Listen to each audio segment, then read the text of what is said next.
Faithful were great. And then in addition, Florida State, when they needed to be in the second half, turned out to be capable and really, really good and efficient late in the game, wearing Duke down. I think, again, we talk about it a lot, and it is just so obvious. But then when you see it play out, things happen for a reason, as we say. It's just a different offense altogether if Jordan Travis is going to run. If he's going to run, it changes everything about who they are because they're kind of pedestrian otherwise. And then when he runs, they're electrifying. It's got to be a maddening thing to be a defensive coordinator to think, okay, I can shut this down. My defensive line can outplay their offensive line. We'll be solid in our run fits. I think I can cover them a little bit, keep it in front of me most of the game. We'll be okay. We won't give up the big play, And then Jordan Travis starts running, and you're like, that's it. We're dead. That's it. We're dead. If they're going to start doing this, we're dead. We should just take it on down the road. And it was essentially over. The 94-yard drive was thanks for playing. It was real. Your game. You're well coached. You hit hard. You're tough. You just don't have enough. Thanks for playing. That 94-yard drive. And in fact, it's kind of interesting. We all look at different metrics to help us kind of deduce or discern beyond with our eyes what the game was or was not. And think about this for a second, everybody. There's 6 minutes and 18 seconds left in the third quarter. The score is 20-17 Duke. It's 1st and 10 for Duke at the FSU 11-yard line, if I recall correctly. And I went back after the game and looked at game on paper just to see. I was thinking to myself, I wonder what the predictive winning percentage would be if I'm a team with the ball on my opponent's 11-yard line with the lead, 20-17, at that moment. Because I've got to believe that I've got a better than 50-50 chance, certainly, to win the game. I think it's probably, in my head, I was thinking it's like 65%. Turns out it's 59% at that moment. And I went and looked at the precise moment I was thinking of because I jotted the note in my mind. I was like, okay, this feels like a pretty critical moment in the game. Can they get a stop? And they end up getting the stop there. And it turned out that it was 59% predicted for Duke to win the game at that point. And I imagine most Florida State fans thought that was going to be the case too, in their head, thinking, well, this is starting to get dicey. We're entering into that territory where this could be tough to come back from if they score a touchdown here. Not that they couldn't have, but, you're starting to wonder, like, are they going to be able to? At the very least, it's going to turn into a game that comes down to the waning minutes is what you're starting to think. And one of the reasons up to that point you would have been thinking about that is at that point in the game, Duke was still averaging over 6 yards a carry. Hell, they finished the game at 5.6 yards per carry? The Moore kid had 6.8 yards per carry. I mean, he was something. He was really good. It was frustrating to watch. And so it ended up being right the moment after that first down, it got all the way up to 69%, and then it flipped in Florida State.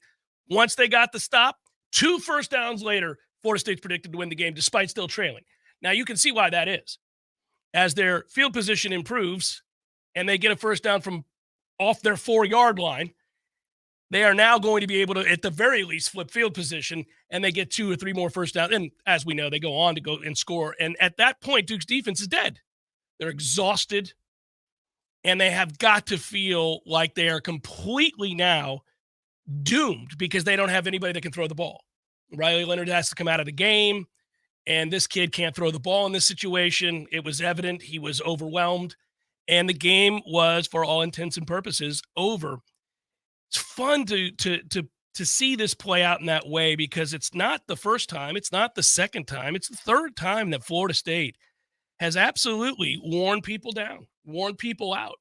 It is a game of attrition, a war of attrition, as they like to say with football, and these are aspects of the game that when it happens to you are most unfortunate. Nobody likes injuries, but they happen. And Florida State has been able to withstand a number of people being out for long periods of time. I'll grant you not their starting quarterback in this situation, but rotating this line and doing what they do defensively and offensively and having lots of guys play and limiting the number of reps that guys endure through the course of games in which Florida State wins handily is certainly, I think, going to be advantageous as we get down this home stretch and have to play games where you may not be winning the line of scrimmage the way you'd like. Miami will shut us down in the run game as well. They will absolutely do that unless we run Jordan Travis. And then we'll cross that bridge when we come to it. I don't think Wake has much of a chance to slow us down. You may not have to run Jordan there. Pitt could. We'll see. Maybe. They're playing pretty good against the run, so we'll see when we go up there.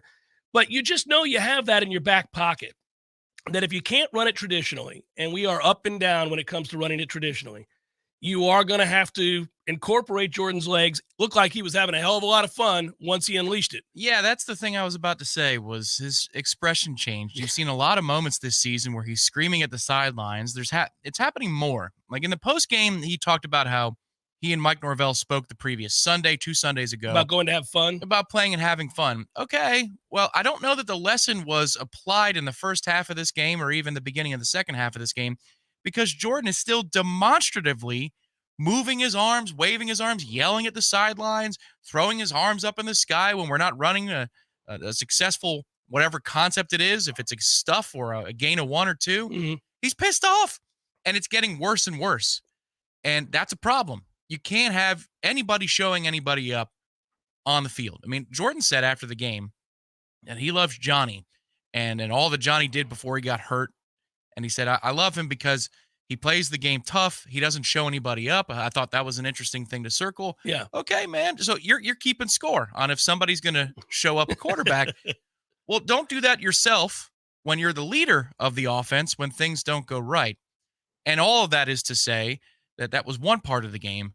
But then when Jordan started running, he started smiling. Again. He was smiling left and right.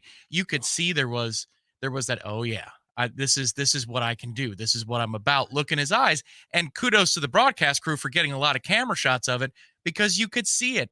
The switch had flipped. He was having fun. One of my working theories was maybe he didn't want to run. Well, judging by how he reacted to his legs being used on Saturday night, I think he wants to. I think he enjoys it. I can't decide on that one. There's a part of me that says that is absolutely true. I know this. There's another part of me that says it's not, because I don't think you would just not utilize a weapon of that magnitude if you had it. I mean, why would you not? We did all last year. He ran the hell out of the ball. I mean, it was plenty of times where he had to run, and it was great. The previous 2 seasons, he averaged between 13 and 14 carries a game, and this year, I think as of a couple weeks ago, was 6. Yeah. You know, I think there are a lot of factors in play there, but we won't get bogged down with that right now. I think there's a lot of factors there. He enjoys it. He enjoyed it on Saturday. He did. And he said, I had a lot of fun today. Winning is fun at the end of the day. When you win, you have fun. I'm very thankful for my teammates. Coach Norvell and I had a meeting last Sunday about having fun again. Feels like sometimes I might be pressing. I feel like I have pressure and I'm trying to do too much. So I'm just trying to get back to being myself and enjoy the game of football and enjoy it with my teammates. Well, good. Yeah, that's a good idea. Well, and that's the thing where Duke may have provided us the opportunity to learn a little something about ourselves. Not just Jordan, but the lines of scrimmage and the challenges that Duke presented on both sides of the ball, which was good.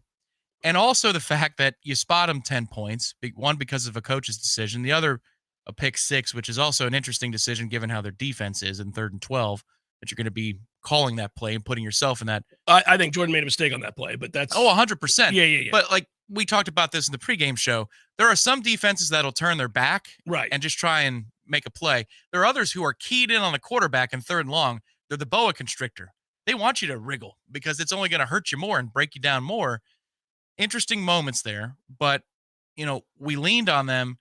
The adversity felt worse because we spotted them 10 points, and so they've got that 20 burger on the board, and it took forever for us to claim the lead with the 94-yard drive. And once we did that, it felt like once we got the lead, if we could ever get the lead, we were not going to give it back. But it took forever to get the lead, in part because we gifted them some scores. Yeah, I'll give Duke credit, though. The long run is not a gift. That's a touchdown run with nobody pursuing him from the backside. And that's schemed up really well. And, it is. And we take a terrible angle inside because Cypress does that all the time. And Deloach lost leverage. Yeah. He got held to hell, but he also was on the wrong side of the offensive lineman. Yeah. Well, I mean, we allowed for the fact that Duke could score between 10 and 17 points, give or take. That's exactly what they were going to do with Riley Leonard. Oh, I think so. Yeah. And I will say that it would have got hairy, I think, had he stayed in the game. He makes good decisions at the line of scrimmage pre-snap. He's a smart quarterback. It wasn't about his arm so much as it was the fear of his legs. Right. And he makes good decisions, like where to go with the ball, protection checks, those kinds of things. He's a smart kid. He's been around. He's a good player. And he made some window throws that were really difficult on 3rd down. One of them was called back, thankfully. But if he had to make passes, he could. this other kid wasn't going to make a pass. It wasn't going to happen. I mean, and not in that spot. He would have had to settle into the game. I mean, you throw him right into the fire. And who knows? Like, so what I guess what I would argue is like Riley might make that pass that the kid screws up in the end zone. Sure. And so the point is, I'm not saying we would lose if he stays in the game. I think we're going to win because I think their defense is worn the hell out. But that would be 17 points that their offense had earned. Right. Worst case scenario. Now, that's where turnovers matter. They do. Yeah, they do. And those points count just the same as the ones that their offense goes down the field. But I think what Duke's offense ultimately did, even if it looked maybe a little bit different here or there, in terms of output, they kind of did what we expected them to do. It's just that it took a little while to get going. I think I think there's two aspects about their team that I really liked and I like going into the game. I think they can really run it against almost anybody. I think they can. He said Elko said after the game they ran 15 different variations of runs, and I mean they do a great job of scheming that up. And because they're senior laden and they're big and their offensive line's experienced, they're going to run on people and they're going to possess the damn ball. And it's so frustrating when you don't have the ball. And because they are good on defense, if you have an empty possession and you got to give it back to a team that's going to run it, you're going to get the ball back with 7 minutes to go in the quarter. You're frustrated. That's what they do. The smartest thing they do is understand who they are. And that's a good job of coaching by Elko. Is like, this is all we can be right now. We don't have explosive wideouts. We've got 2 running backs that I really like. We've got an offensive line that I really like. And we've got a quarterback that I know can execute what I'm trying to run. You should throw that on coach speak this week. He put his receivers on Front Street in the postgame. Yeah, well, I mean, he said we couldn't get open, and that was all night. Like, he's 100% correct. They couldn't. I mean, we could run singles if we wanted out there. It just coverage all day if we wanted. I think the keys for the defense were the stop before halftime. In the red zone. I know they get a hold, but it was going to be 3rd and goal from a long distance anyway, even if we declined the penalty because we made 2 stops there. The first down play to stop the bleeding was huge. You knew if they scored a touchdown and then get the ball to start the second half, the building feels a little different than if they have to settle for 3. So I thought they did a good job there. And then to make the stop, I get Bielen's in there. It's the right call by Elko to go for it because he knows with the backup, he's not going to be in that situation. 6-point lead ain't going to get it done for him. Right. Yeah, he knows. To go up 2 scores, you're not going to be back inside the 10-yard line without our help anyway. That's the game right there. He knows it. He knows that if they can score, they have a chance to win the game. If they can't, he knows they're probably in trouble. He doesn't want to admit that, but he also knows, well, they got to go 94 yards. Let's see. And that's the 3rd down call too, again, because he knows he's playing for 2 downs there. No, he's a good coach. He's a smart coach, and that was a great test for Florida State, and it's a test that Florida State ends up passing. And, again, I think if you're Florida State, one of the frustrating aspects, though, is you face a team. I will say this. The game was not flawless. We all know that. One of the aspects of the game that bothers me is that the whole world knows Duke's coming in to bludgeon you and to run the football, and you are getting gashed at 6 and 7 yards a carry for the entirety of a half. I mean, you have no answers for any of it. That is maddening. It is. It's what happens when you play good teams. Partly. But then the other part is the substitution patterns. I don't know if I could be mad about it anymore because I've gone through that process here. Yeah. But you take a look at... I'm on the other side of the grieving, Jeff. Well, I think so. Because if you look at the snap distribution... I know. And the interior is one animal because you've got a lot of talented dudes on the interior. So I'm not talking about that. But you look at the defensive end snap count usage. And Jared and Patrick Payton are on the field for roughly, in non-garbage time, 60% of the snaps? 60? That can't be 80? It can't be? Who says it can't be 80% of the snaps that those guys could be out on the field for? Agreed. Are they in terrible physical condition? Are they in terrible shape? I don't think so. And then towards the end of the first half, I had texted Ira in the press box. Said, is Tatum Bethune hurt? Because I see, as they're marching down for that field goal drive, I think it was 14 plays, 58 yards. It felt like it was more yardage. But they're on the field forever, and they are running the ball. I see it's Kalen DeLoach and Omar Graham. Yeah, me too. It's not even Lundy. Correct. So those are the 2 guys you have out there. We put guys in situations where we know that we're going to get a good return. That is a tie ball game. Yeah. Late first half, and Bethune comes in when they have goal to go, but he's not in there for the throws of the drive. Why? I'm over the anger part of it. This is just what they do, but I don't agree with it. I don't like it, as Bryce Cameron used to say. He did. I don't like it. No, it's interesting. I think we're a weird team. We're a weird team that keeps on winning. We have a lot of attributes that are, I think, to be envied. I think they're an incredibly resilient football team. I think that's self-evident to anybody who would look. I mean, at the season so far, I mean, you go on a 31-7 run to close out the LSU game. The 7 you gave up in that game was garbage time with your third string in there. In essence, you went on a 31-0 run to close out the game. You finished the Clemson game on a 24-7 run on the road. And you amassed a grand total of 20-something yards rushing, and you still finished the game on a 24-7 run against that Clemson defense. So when you had to have it in the fourth quarter, terribly adverse conditions, playing one-handed, you still found a way to do that. That is guts, that is heart, that is skill, that is a lot of stuff. And then we would finish this game on a 21-0 run. So the three biggest games where you really had to have it, and 17-7 at one point too. So you could extrapolate that to you can go all the way, a 31-point run that you go on there. So it's 31-3. They are tough. They are very tough. They're mentally tough. I think they're physically tough to an extent, but they're more mentally tough than physically tough. That's the thing. I really admire that. I just wonder, and I don't know the answer to this, and we are not going to know the answer to this because they're not going to talk about injury. So if they want to, I will just say this. If they want to, that can be their offense all the time. The offense that features Jordan keeping. He was their leading rusher on 10 carries. Yeah. This is That's what with a sack too, so 9 real carries. But yeah. Mm-hmm. And this is what becomes so difficult to deal with. His gift, his preternatural gift, is his running. It's not his passing. His passing's okay. There are plenty of people who throw it better than Jordan Travis. And you could see the engine start on that 94-yard drive because he got better at running as he was. You could see the 0 to 60 kick in, all of it. But he's a good thrower of the football, and he is a great runner. That's a wonderful combination that makes you an elite quarterback. The combination of those two things make you an elite quarterback. But I don't know why that is not. Now, I get that you have games against overmatched opponents. Games where you say, well, really, do I need to run Jordan Travis 10 times? He has been injury prone in his career. Oftentimes when he gets hit, he seems to be hobbled. It's either clutching the shoulder or limping around or whatever it is. So he is prone to injury.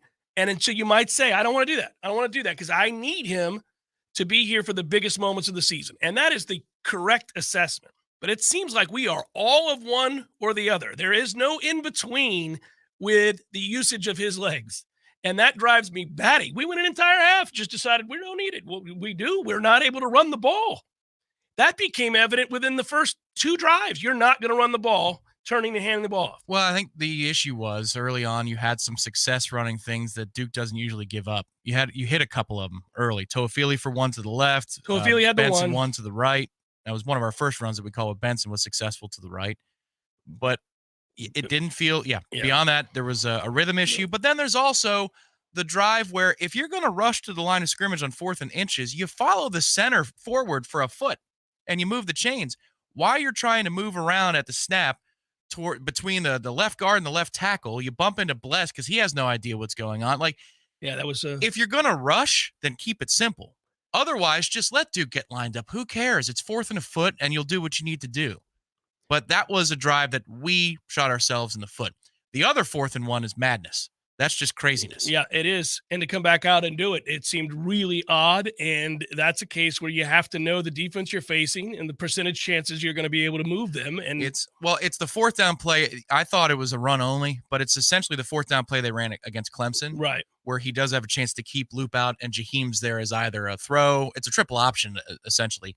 And Jordan's furious. He might be mad at himself for the give. I don't know what's going on. Yeah, there. I think he's mad at himself there. That hasn't been his forte, knowing when and when not. I will say this: we were right. I guess that Jaheim Bell would be a big focus. I think he would have been an even greater focus if he had tweaked his ankle in the first series of the game. Mm-hmm. You could see he obviously did it. But there were a couple of plays from Morlock. It was a tight end. It was a tight end game, and that's partly because Duke wanted to take away the explosiveness down the field of your elite receivers, and they were smart to do so. That's what I would do. Get ready to see that from everybody we face. That's the way you have to play Florida State.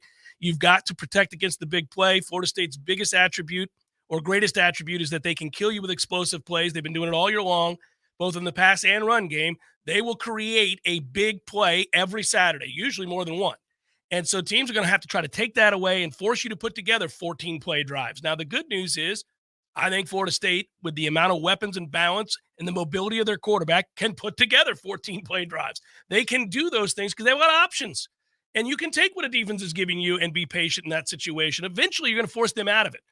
And I do think also the frustration, if you're playing Florida State, when he starts to run, not only is it you're in real trouble there, but now I've got to commit numbers. And so this I'm guaranteed by math that I'm going to be in a one-on-one situation against one of your best receivers, and I can't cover him. I mean, there aren't too many teams that are going to be able to do that. Well, there was also the throw on 3rd and 5 when we're up 24-20 over the middle to Keon. That throw, I have never seen Jordan make ever. Is that the one that probably shouldn't have made? Maybe. I mean, it's one of those where you go, but they do get a pass interference in that situation. So either way, the chains were going to move. But live on the play-by-play camera, you can't get an appreciation for how tight of a window he completed that ball. Once they show the behind the quarterback angle from that spider cam, the wire cam, there's nobody there. Like, you can barely see Keon behind the defenders. Yeah, it wasn't a great decision. But the defenders is facing, the opposite end zone. He's facing the Champions Club. So you can throw it by his ear in that situation. Like, for Jameis, you'd say, well, that's what he does. Yeah. For Jordan, it's, whoa, okay. I'd never quite seen that before, but that's one hell of a throw, young man, because that was a 3rd down. We're set up now. We're exactly where we need to be. Exhale, everybody. 7-0. Wake's not good. Pitt's not real good either. That'll be a better game, I think. You're going to have to show up. And we just got tested. That's a good lesson before the Miami Challenge in a few weeks. It's really good because, again, anybody that's nursing anything here, you're going to have opportunities to get some other guys in the game. And I don't think you have to run Jordan to beat Wake Forest, although I want to beat Wake Forest 70-0, but that's just me being greedy. They'll probably call it like a normal human being. I would try to run it up all 4 quarters. Jordan be out there running damn double reverses and stuff. Mike might. He's going for it on 4th and a full yard from his own 35-yard line, man. Like, he might. But I will tell you that you're in a great position. And Miami now has your attention. I was trying to tell people this, but they're good young players, and it stinks that they're getting better, meaning they're good young players. Now, they may have a quarterback problem on their hands with the injury to Van Dyke, and that freshman looked awful, and they still beat Clemson. But their offensive and defensive lines are a problem, and so Jordan's going to have to run him. He's going to have to run a lot in that game. A huge part of that game, Clemson again in the red zone, is the worst team in America. It's hilarious. Well, and we'll talk about what's going on there. They've got a problem with culture. Well, go figure. But it's 37.5 minutes of possession before overtime. That's a huge factor in that as well. About Clemson looking tired of Miami, because Miami running in the second half was much different than the first half. Oh, and it has to do with the defenses on the field forever. It's a weird game, and now Clemson's situation is getting uglier by the minute, which is a beautiful thing to see. And watching the head coach have to explain how it is his quarterback just defied the play call is a wonderful situation to watch play out. And Xavier Thomas was not available because he violated team rules. Oh yeah, and he said could have used him. Yeah, I had some fun with that too. So let's get the clearer picture set up here. We'll do it in a moment. Jeff Cameron Show, 93.3 Real Talk Radio, Warchant TV. T-Spark Enterprises, roofing and construction services. T-Spark, T-SparkConstruction.com. We conquer all peaks, we fix those darn leaks. Call 850-766-1340. T-Spark Enterprises, roofing and construction services. T-Spark, TSparkConstruction.com. License number CCC 1331204. This is an urgent alert for all radio listeners. Pinch a Penny Pools and Spas is inviting you to participate in a rare opportunity to put a brand new hot spring spa in your yard and make your hot tub dreams come true. Today is the very last day. All hot spring spas will be available for 0% interest financing for 60 months. This is a rare opportunity available only at Pinch a Penny Pools and Spas on Greer Road. There are over 50 hot tubs in stock right now in their 12,000 square foot showroom. This is the last day you can pick your dream spa and take it home with 0% financing for 60 months. No extensions will be made on this offer. This is it. This is the last day. Take advantage of this incredibly hot offer from Hot Spring Spas at Pinch a Penny Pools and Spas on Greer Road, just off Capitol Circle Northeast.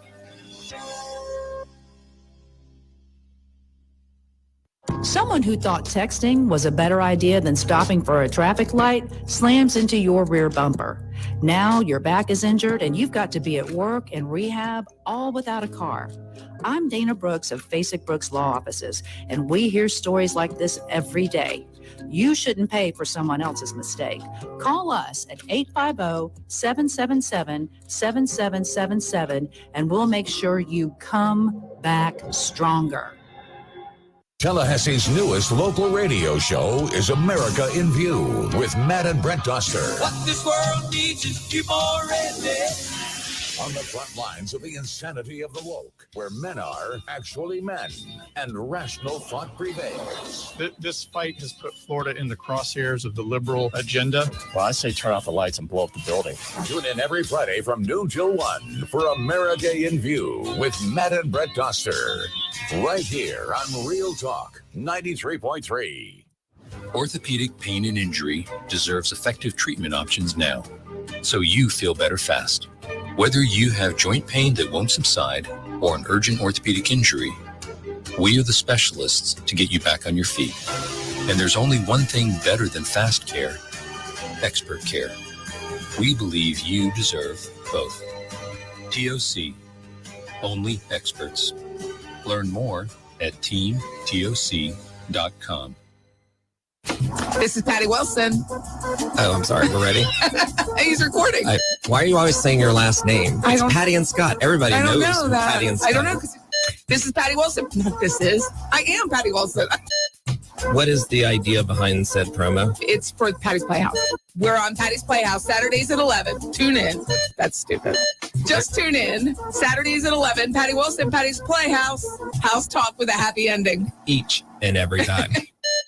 We all want more energy, more strength, more results. Well, welcome to Orange Theory Fitness as you take a step towards feeling more alive today. Backed by science, Orange Theory's heart rate monitored workout is scientifically designed to keep heart rates in a target zone, spiking metabolism and increasing energy. Orange Theory Fitness is a one-of-a-kind group personal training workout resulting in more energy, visible toning, and extra calorie burn for up to 36 hours. Experience a more vibrant life today with Orange Theory Fitness. To find out more, go to orangetheoryfitness.com.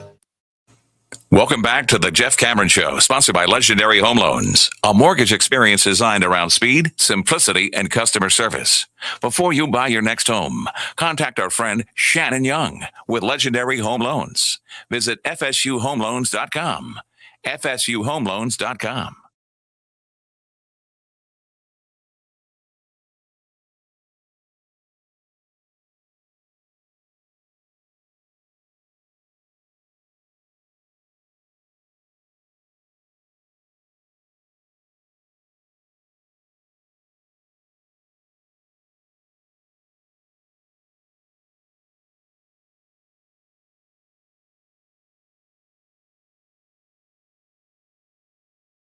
And to be focused because it involves somebody we like. Oh, no. Yeah, it's going to be a tough one. What did Terry Collins do? No, not Terry Collins. It's I'm afraid it's from my man Sam Pitman. Ooh, pig suey is right. No. We got some issues, so we're gonna try to help him out in the show today. We'll get to that. Pig suey. I know that's tough. Did hit the 3-team teaser pleaser money that I sent you NFL. That was a nice payout. Nice. I took the Falcons. Of course, I think I swept my mother this weekend too. You did. You're down to 1. Yeah. Yep. Baker Mayfield is returning to being Baker Mayfield, which is what we thought. And then, well, there's still a chance to go 3-14. Let's do it. That's the point. I was so happy, proud of the Falcons there. They needed a big drive late, and they got that. It was good. Game was cheeks. It was exactly what you thought it would be. You know what? That game reminded me. It was so bad. It reminded me of how bad Ohio State and Penn State are. Watching those two sorry ass teams play each other. That's get off my screen. This is garbage. I'm not worried about either one of those two teams. You can widen your gap in the polls over us, Ohio State. Yeah, absolutely. But I will tell you this: that game win is also exactly as we thought it would. Hence, we took the under 45.5. But also, I'm done with you, James Franklin. I'm done with you. I'm off here for life. I said it before. He never wins that game. He also doesn't beat Michigan. They never score in games that matter. Get the hell off my screen. You're not any good. Scared. Always totally scared. Staring off in the space. I mean, they come out and they're successful running the football the limited times they do it on the first 2 drives. But sure, let that kid throw the ball 30. You're nuts. Well, there's lots of stuff they didn't do well. They're maddening. I was happy my Alabama pick came through. Come back and dominate the second half. That's good. See you, Tennessee. Get out of here. Alabama covers the 9 easily. That Alabama-LSU game is very important for a lot of teams. Yeah, it's starting to get very, very interesting, isn't it? As we try to clean things up in the playoff picture, they're not out of it yet. And again, with Georgia being without Brock, this could be a fun weekend even against Florida. So let's see what goes on here. You just got to keep winning. Everybody's panicked. Everybody's so scared what's going to happen with Florida State. Look, man, you're favored in the remainder of the games that you play, and everybody else is one by one beginning to remove themselves from consideration. Yeah. Thanks, Mac Brown. Welcome to the party, buddy. There you go. You haven't changed one bit, have you old dog?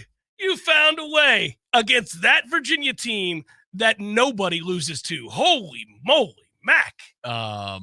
And they fumble through the end zone with the winning score. They would have won by 2 scores. You had 3 9 scores. lives. You had 9 lives in that game, and you spent them all. You died enough times. Mac, sir. That quarterback is going to be the second quarterback taken in the draft. Could be the first, depends on who has the pick. Come on, man. What are you doing? Here's the problem. In most years, when we have this conversation centering around North Carolina, I would agree that the fraudulent goats have to make an appearance.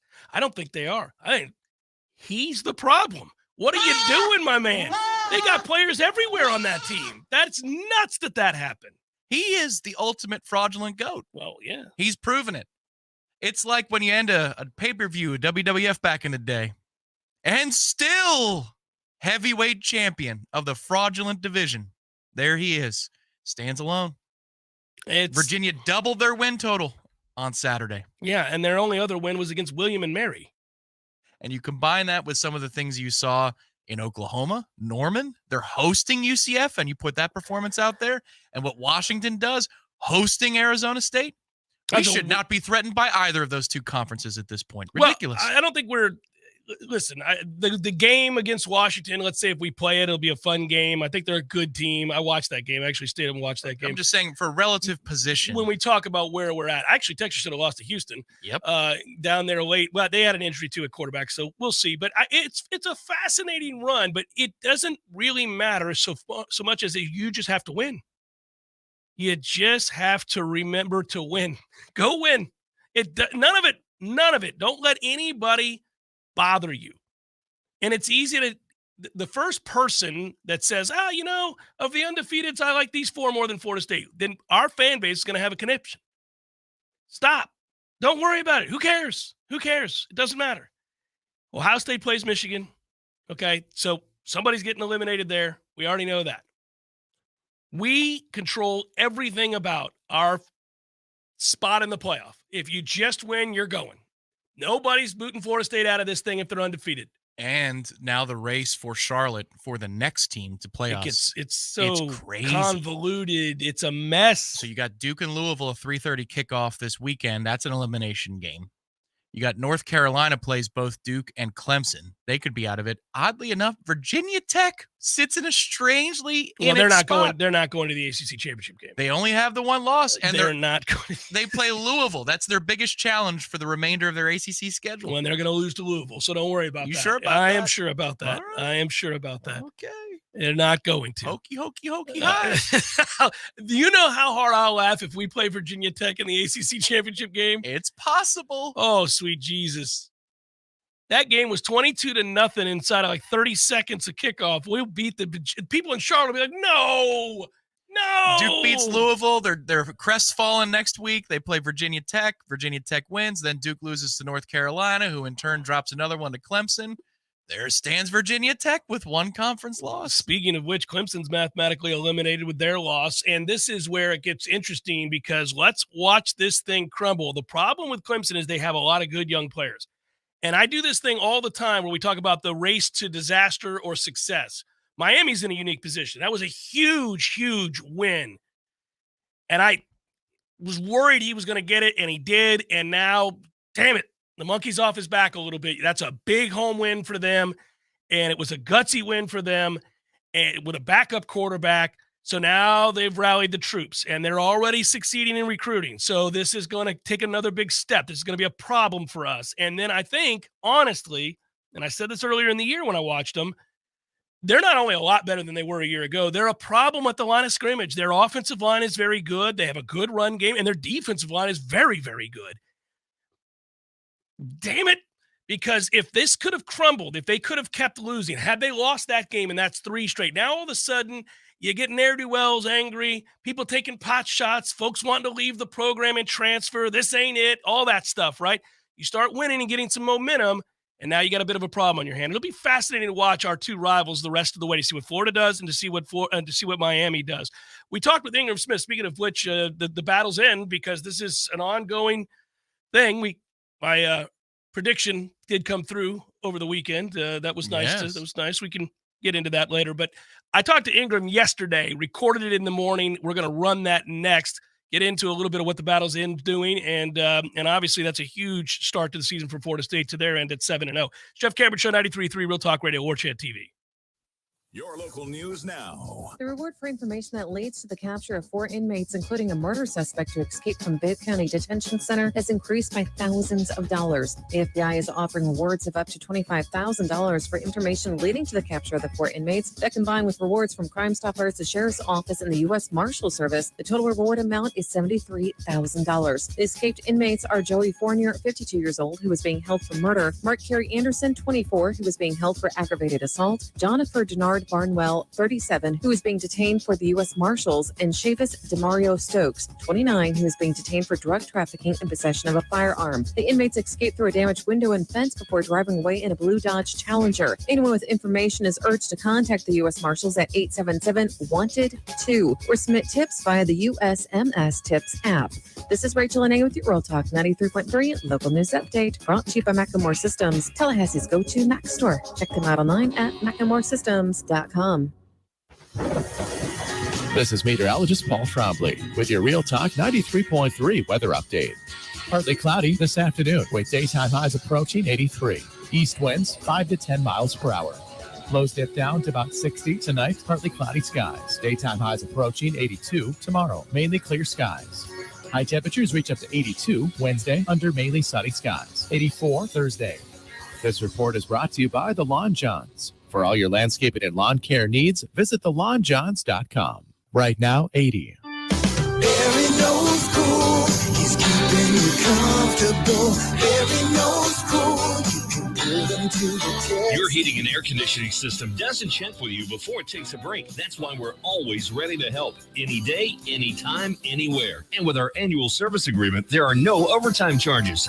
Ever. At Verno Heating and Air, we will always be there for you. Barry no heating and air conditioning. License CAC 1816186.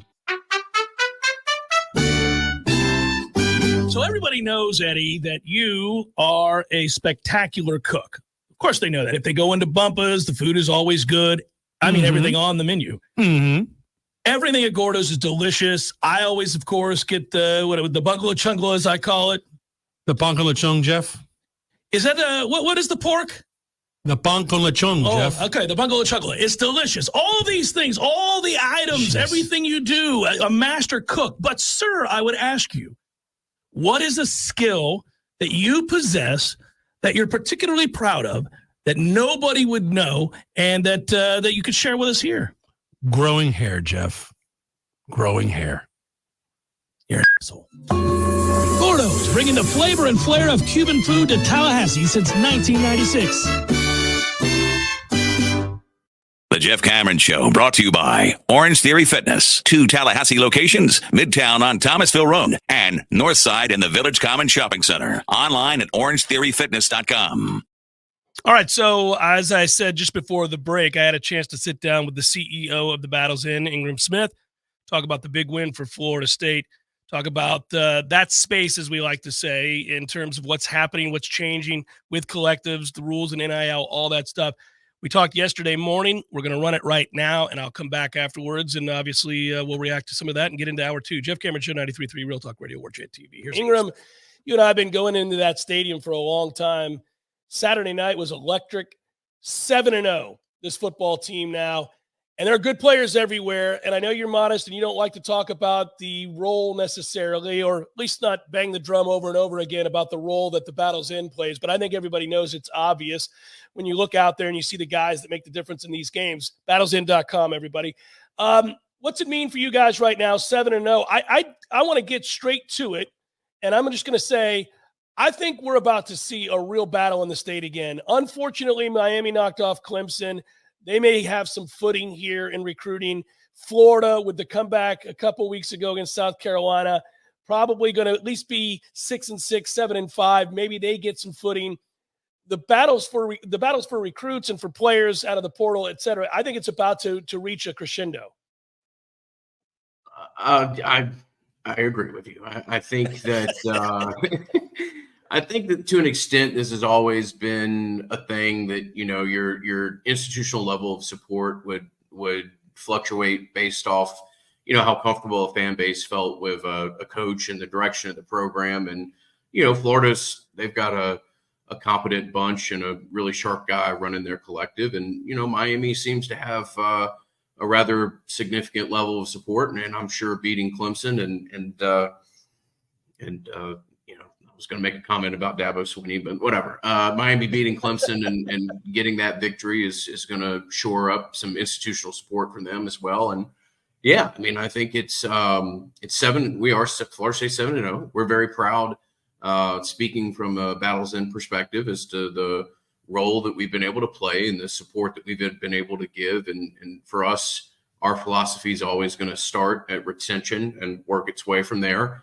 And we're proud of the guys that were wearing a Florida State jersey last year and the guys that are wearing a Florida State jersey this year too. And so we, we're not new to this space per se, but we're still finding footing and trying to get in front of various aspects of the fan base and those who are passionate about Florida State. And Jeff, I've been fortunate to be a friend of yours for a long time and a listener for even longer. And I'll be blunt about it. 9 years ago, you said Sean McGuire needs your help. I'll be honest with you. The Battle's End needs your help. If you like waking up and being 7-0 and you like being competitive in the modern landscape that is college athletics right now, I would, strongly urge that you give consideration and ultimately join the Battle's End if that's something that you want to partake in. It's a way to, directly get involved in golf and football and the sports that you view the most,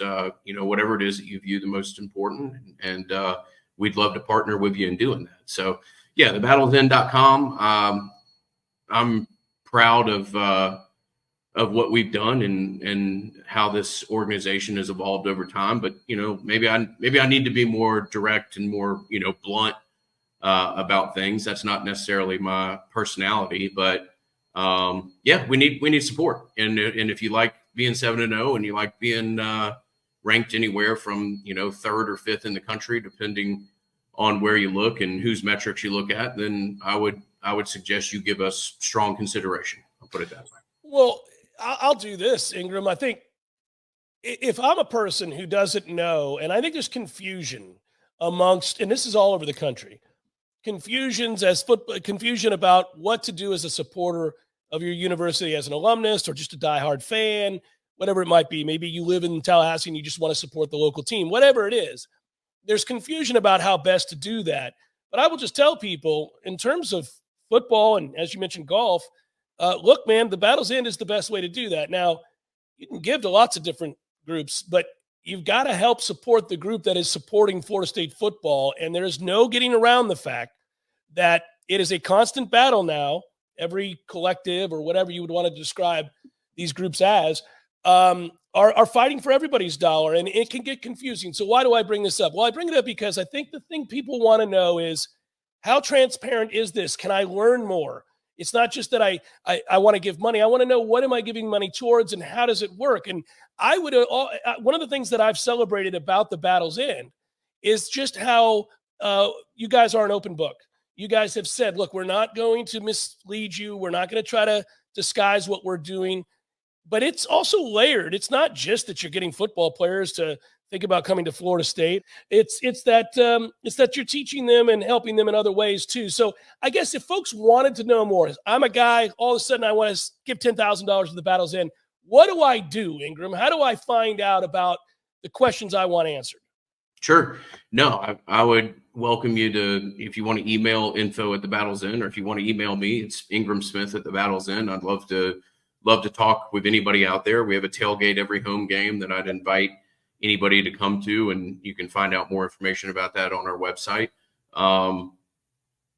Honestly, I mean, I can't facilitate this, but I wish I could, if you were interested, I wish I could give you 5 minutes with some of our players' parents or something like that to hear more about what we do. I'm very proud of what we've done, some of the support that we've given as far as pairing kids with financial advisors, with financial literacy. This is holistic is a term that gets thrown around a lot and has become a buzzword, but this is not. Our intention from day one was never just to be in this space with a large wallet. It was to try to address this in a manner that was as beneficial for player, for the university, and for everybody else that's involved in the ecosystem.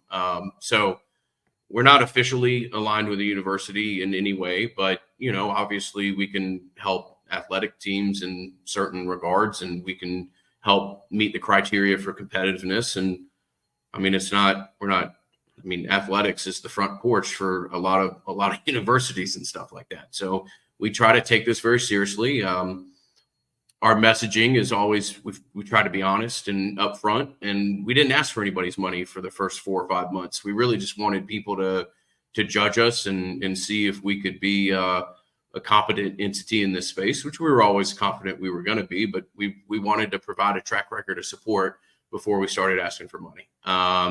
And at this point, there's a record out there. You can evaluate it. There are people that consider us the best collective in the country.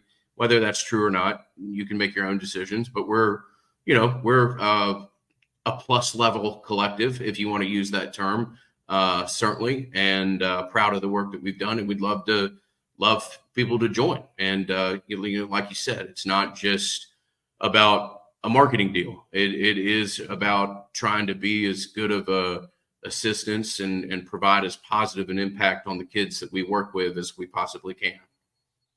Your original, I remember you saying this to me, and when we were talking about the game plan for the Battle's End, and I was very intrigued. I think all football fans and fans of the sport in general are, because it's all new. And you said, well, early on, Jeff, we're just not asking for money, as you just alluded to. We just want people to watch us put in the work and hopefully earn their trust. I don't know how that couldn't have been earned at this point. That was a 10-win season a year ago, in large part due to roster retention. We're 7-0 this year. People have to understand that this isn't something that just happens in perpetuity. It has to be sustained. And over time, with the wins and the successes on and off the field, and the support that you just mentioned from the players' parents and all the people that have been associated and aligned with the Battle's End, at some point, though, this has to be sustained through membership. It has to be sustained through people's efforts to make sure that Florida State is in a position to battle for all the best players in the country, because the goal here is to win national championships. It's not to be competitive. It's to continue to grow. And that continued growth is hampered if membership, in my opinion, if membership doesn't grow. So that's not you saying that. You said it earlier, but I'll say it again. It seems obvious to me. Hopefully, a confirmation is what I would call this season, right? This is once again emboldening, I think, people to realize, hey, you know what? I forgot, man. Saturday nights at Doak are pretty cool when we're facing a top 20 team and we've got good players. And when we face adversity, like Florida State did last night, credit to Duke, this thing can get turned around, because eventually we wear teams out with the talent that we've been able to sustain and bring in. I mean, that's the bottom line. That's not a question. That's an observation. The battlesend.com does that. I don't know how in the world you wouldn't want to join. And I know that's not your style, but I'm just responding to what you said. I think it's a call for people to understand there are a lot of different levels here, and it's an open book. You don't have to be a guy that makes a ton of money to be able to join the Battle's End. You just need to be a guy that wants to support his team and this collective in any way possible. You can do that with the quarter zip that I just bought from you, Ingram. Look at this right here. It's sitting right there. Just had it delivered over the weekend. You can do it by becoming a monthly contributor. You can do lots of different ways and things to help out the Battle's End. You absolutely can. And I do love the quarter zip, and I appreciate your unwavering support of said quarter zip. Yeah, absolutely. I do think maybe there's a bit of a perception from some in the fan base because we've had some rather significant successes that maybe we're just sitting on a pile of money. And look, to an extent, we had to be sitting on a pile of money to get this thing off the ground. And we've had a level of support from a select few that I could never articulate correctly as to how important it's been and to the broader positive reverberations and ramifications that that's had. But yeah, if we're going to, one of our two unwavering goals, missions, whatever you want to call them, has been meet the criteria for competitiveness and reach sustainability. And as you said, sustainability is by growing, and it's whether it be memberships, whether it be one-time gifts, whether it be, people who have the ability to give at a different capacity than some memberships are, whatever it is. We'd love to talk to you. We'd love to tell you, what the case is and our opinion for the Battle's End and how we work with other, entities in this space to try to be the best face possible that we can in this new era of NIL collectives, et cetera. So, what you said is true. We're proud of what we've done. We're proud of our track record. This is really just a project of 5 or 6 guys who have long been friends. And my philosophy on Florida State has always been that ultimately this school is going to be great in a financial standpoint. When you look at how the admissions and like just when I got to see my mom this weekend, my mom and my aunt and my cousin have all graduated here a long time ago, but they were teachers and they came here because of the dance program. And there's nothing wrong with that. Those just aren't degrees that frequently, facilitate a great amount of ability to earn wealth. But the school has evolved over time. And my long-winded point here is that I've always thought, quote unquote, the cavalry's coming. When I look at my peer group and I look at the kids here now, and I think 5 or 6 of us just looked around last year and thought, well, what if we're the cavalry? What if we're a temporary part of the cavalry? And we've certainly tried to do that and put our best foot forward. And like I said, we're proud of what we've done, but we'd love to continue to grow the base level of support. And this is an area where Florida State can be competitive. That's not dependent upon the ACC. Let me put it that way. Appreciate you, Ingram, and we'll come back and react to some of that. Also, next hour, Ira Schoffel will join us as well. Jeff Cameron Show, 93.3 Real Talk Radio, Warchant TV. Excellence defines us, so we'll never let orthopedic pain and injury define you. TOC is a physician-led team of fellowship-trained specialists providing the highest level of orthopedic care in the region. With 12 centers of excellence and TOC Now urgent care clinics, our patients access affordable expert care fast. TOC, only experts. Schedule an appointment at teamtoc.com. So everybody knows, Eddie, that you are a spectacular cook. Of course they know that. If they go into Bumpa's, the food is always good. I mean, everything on the menu. Mm-hmm. Everything at Gordo's is delicious. I always, of course, get the bungalow chungla, as I call it. The pan con lechon, Jeff. Is that what is the pork?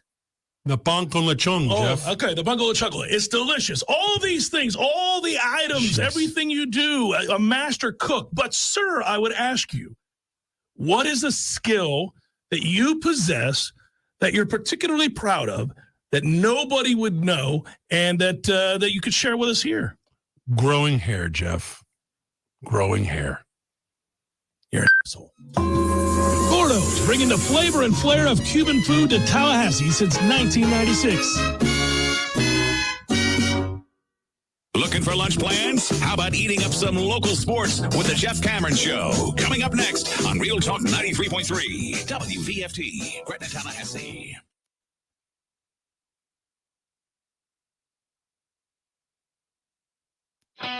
The latest betting odds and live movements from Vegas. This is your action update. Now here are your latest lines from our guys in the desert. Jacksonville Jaguars return to action at the Pittsburgh Steelers Sunday. They open as a 1.5 road favorite at Acrisure Stadium with a total of 41.5. Jaguars coming off their Thursday night win over New Orleans, while yesterday the Steelers beat the Rams on the road 24-17 as a 3.5-point underdog.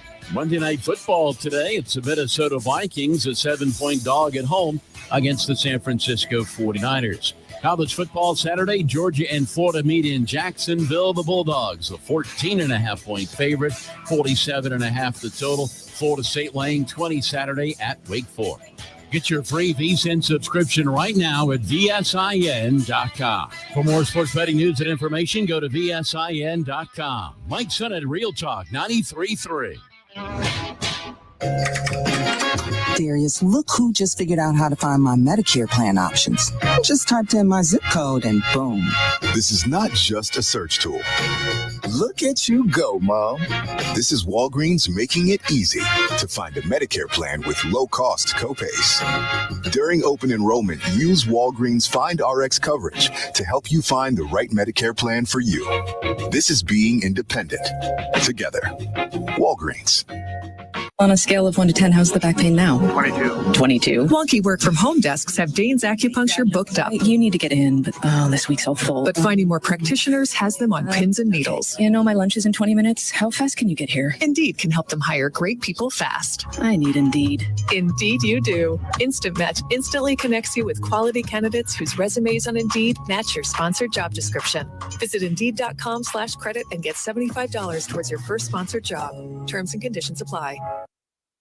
There's no doubt that buying a home can feel overwhelming, especially if it's your first home. You're worried about location, school zones, square footage, inspections, insurance, loan approvals, interest rates, and of course the price. Buying a home could be the most significant investment you've ever made. But there's good news. You have our friends at Legendary Home Loans, and they're on your side and in your corner. They're going to go to bat for you. Shannon Young from Legendary Home Loans can help first-time home buyers get up to $25,000 for your down payment. For first responders, veterans, teachers, military, and healthcare workers, and that's not all. Shannon is an expert navigator of the home loan terrain, and you can trust that he's going to get you the most competitive interest rates and guide you through the process every step of the way. Plus, Shannon will also get your closing costs reduced. It's the Hometown Heroes program at Legendary Home Loans. Give them a call today, 844-FSU-LOAN. That's 844-FSU-LOAN. Or go to FSUHomeLoans.com and ask for Shannon Young. NMLS number 2270146. Honey, I just got a text from Dave. He wants us to come over for a barbecue. What's our excuse for not going?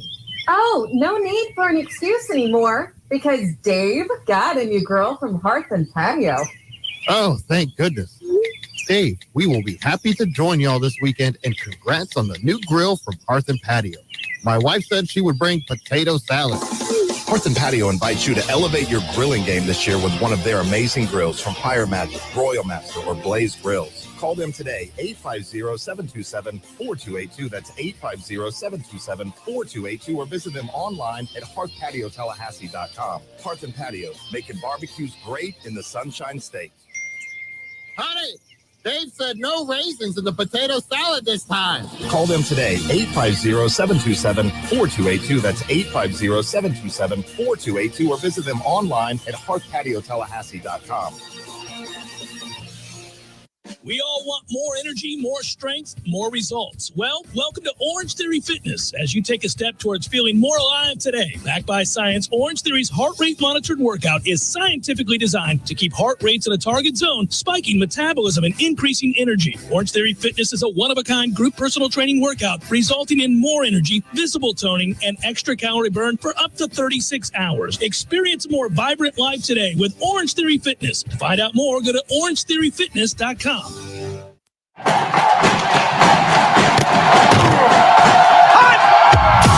Broadcasting Live from Florida's capital city, this is the Jeff Cameron Show, brought to you by Orange Theory Fitness on Real Talk 93.3. Now, stop what you're doing and listen closely. It's time for the Jeff Cameron Show in 5, 4, 3, 2, 1.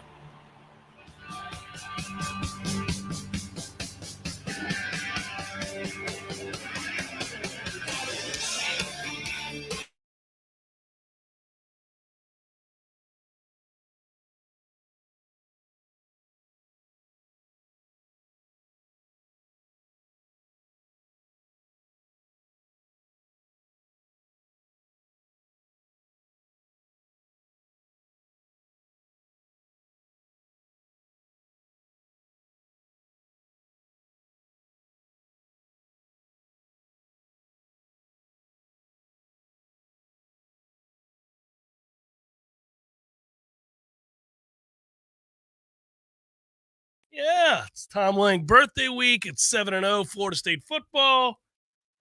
You're throwing down with a T. Lizzie birthday week? Mm-hmm. I didn't know I had a week. Thank you for this. Well, week. I'm not going to talk about it other than right now, but it's out there. Well, Wednesday, somebody's going to be posted in the chat tomorrow for headlines. You're going to have a big to-do. Happy Tuesday of Tom Lang birthday week. There you go. So what would you do if you were Dabo Sweeney and your quarterback, Cade Klubnik, just decided to go rogue on 4th down and double overtime and just run his own play? I would ask Garrett Riley, are you telling me the truth first? Say, are you being honest with me? Are you just embarrassed right now, Garrett? No, that you called that he had a choice? No, but Cade's already owned it. He says he did it. Yeah, he admits it. He did it. Well, that's a problem. Yeah, you got a real problem on your hands. Your quarterback in overtime decided, I'm not running the play you just called, and I'm going to go ahead and just try to do whatever I want to do here. Well, consider that in overtime against us, they didn't take the option out, and he chose the wrong thing. So that means that they've had a subsequent meeting and said from here on out, right after the post game when he did his presser, that that's never happening again. We are commanding that he runs the ball or hands the ball off, and he still doesn't. That's a problem.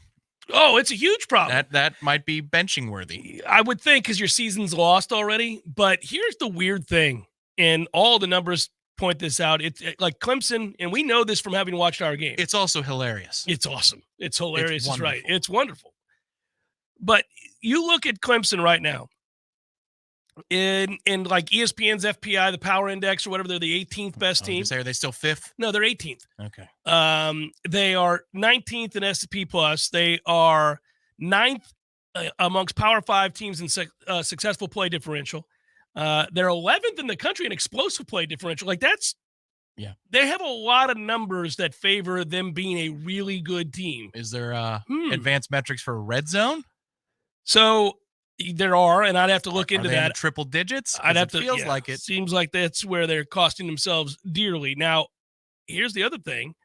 They have, and he's talking about the turnovers and the red zone issues in turnovers as well. But Cade Klubnik, by the way, you may not realize this, 11 touchdowns, 1 interception, a 70.7 QBR. That's just behind Drake May in the ACC. Like, he's actually played okay. Well, he's only lost 2 more games than Drake, too. Drake has now lost a game this season. To Virginia. Yep. Woo! Worst loss of the 4 between the 2 of them, I would say. Oh, by far. Yeah. That's tough. I'm kind of curious what ends up happening at the end of this year with some of the talent on that roster for Clemson. It'd be a shame to see that disperse, make their way on down the road, as I like to say. And if North Carolina's got like 4 dudes, Drake is gone, so the party's over. Might as well, take it on down the road somewhere else. So you and I were talking during the break. We were having fun looking at the ACC, and we're trying to parse Florida State's path to the college football playoff, but also along the way, who are you going to play in the ACC Championship? And it's hard to get a handle on that right about now.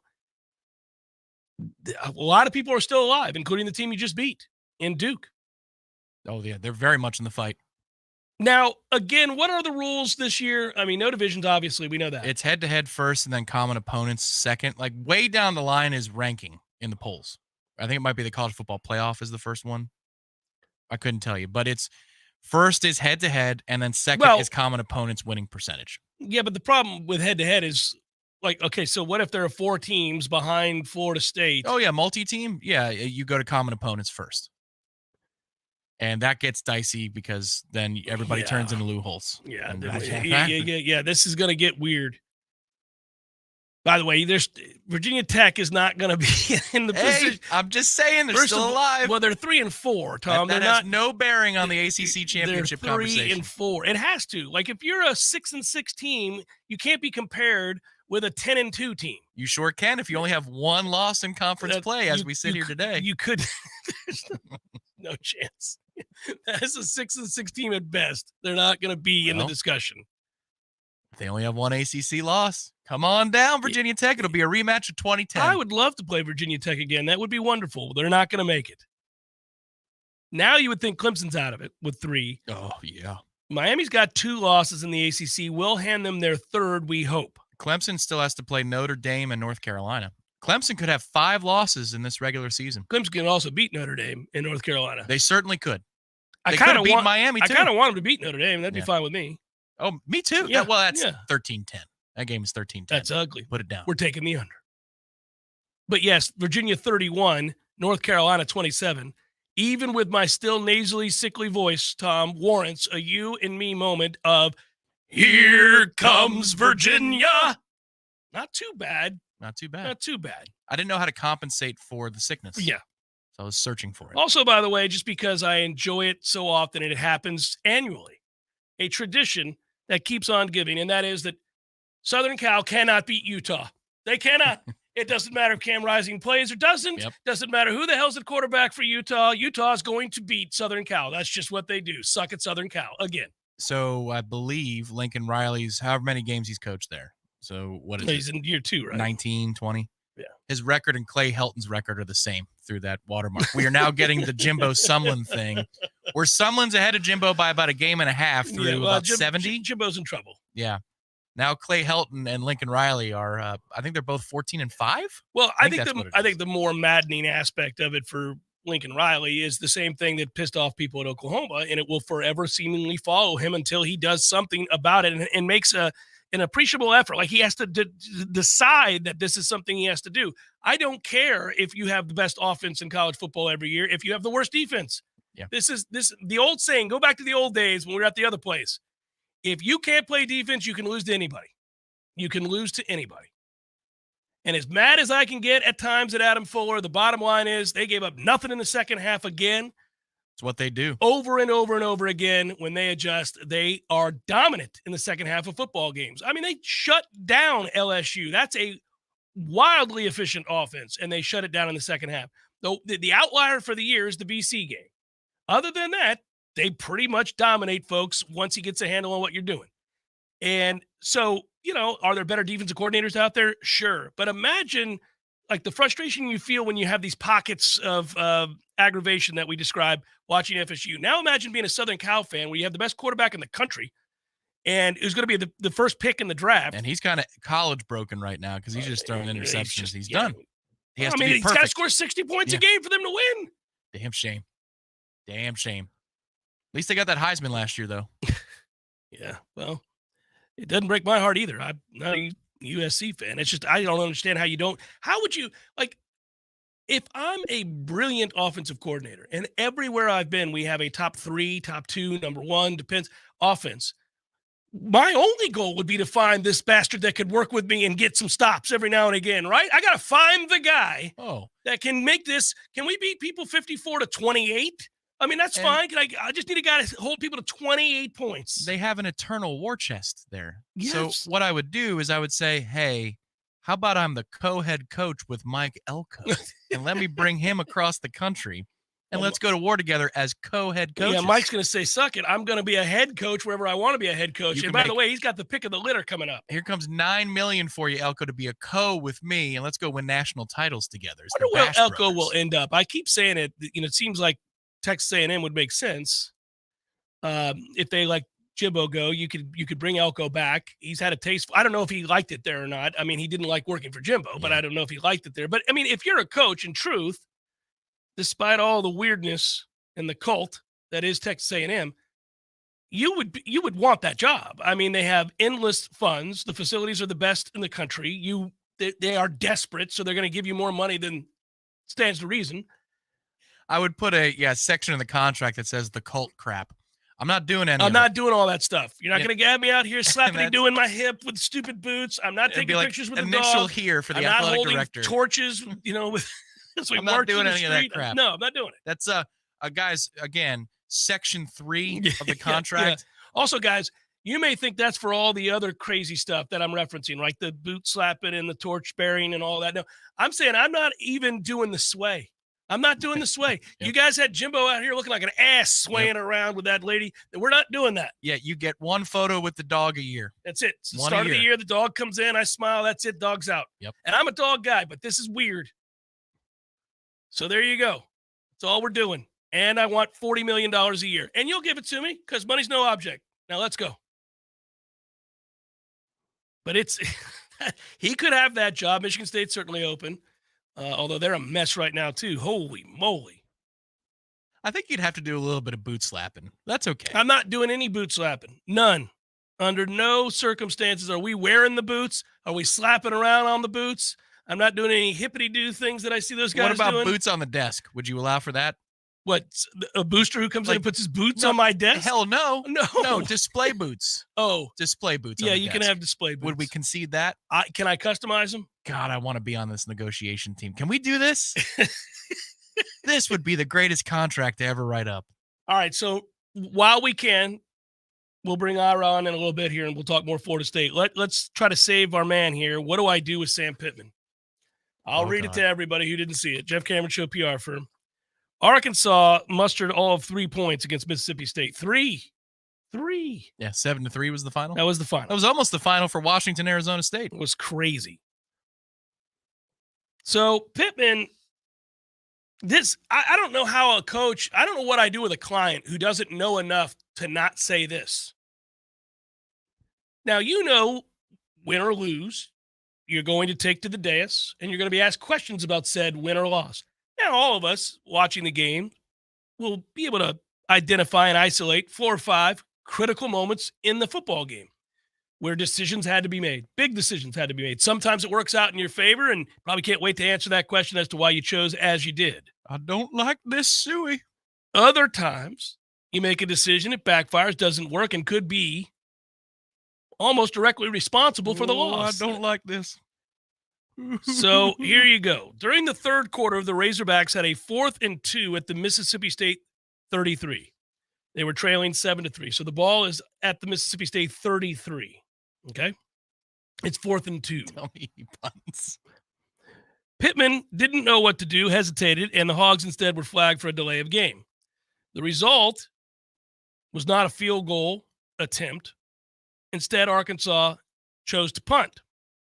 When asked about it after the game, Pittman's answer was, I didn't know what to do, to be honest with you. Oh, my God. That's amazing. Sir, you can't, under any circumstances, that can't be your answer. Can you read that again? I didn't know what to do, to be perfectly honest with you. It's amazing. I was probably 8 seconds in on the 40-second clock. I decided at that point to kick a field goal, but we didn't have time to get the field goal off. Oh, God. That's the truth.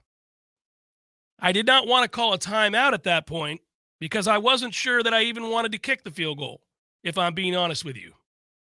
We've had too much honesty at this point, Sam. Oh, There's way too much honesty going on here. I believe him, though. I believe him. So we kicked it on down to their 2, and the fans got involved. To be honest with you, I just didn't know what to do. I guess I didn't make a decision fast enough. Once I got the decision in there, I thought we had time to kick it. But at that point, it looks like we didn't, and I didn't want to burn a timeout because my feeling was I'm not even sure I'm making the right decision right now. What?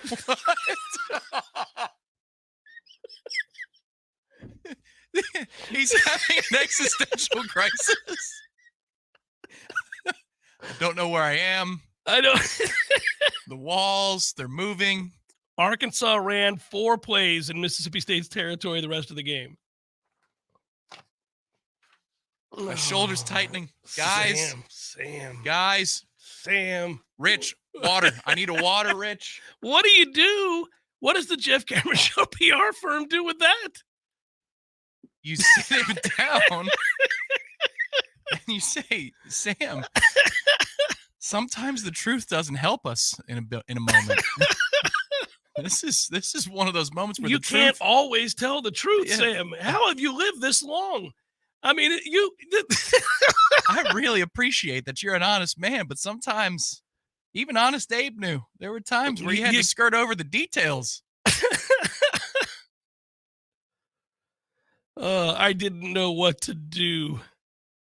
In fact, I don't know what I'm doing right now. Well, the doubling down on it is the problem. Like, you almost want, at that point, the agent to come running in the room. Be like, hey, that's it. We're good. What, my man? In fact, I don't know why I'm wearing this shirt. He starts taking it off. I'm done. Jesus. He's I'm losing free. it. We gotta You know go. what? Guys, Fayetteville News Observer, I'm free. Print it. That is amazing. We kicked the doubling down.